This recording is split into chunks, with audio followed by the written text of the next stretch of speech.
terjadi kemacetan juga nih.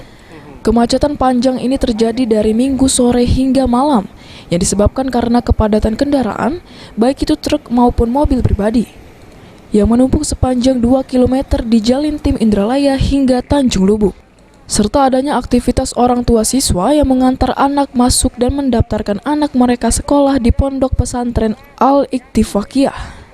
Selamat malam, Kakak Dishub Wali Polres Sukan Ilir melaporkan pantauan arus dari Pondok Pesantren Al-Iktifaqiyah.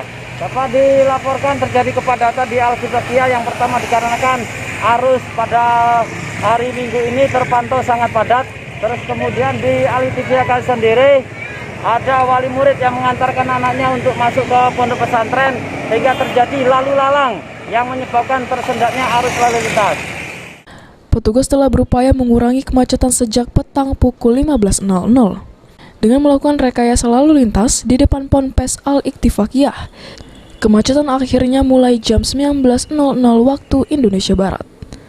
Ahmad Romawi, PAL TV.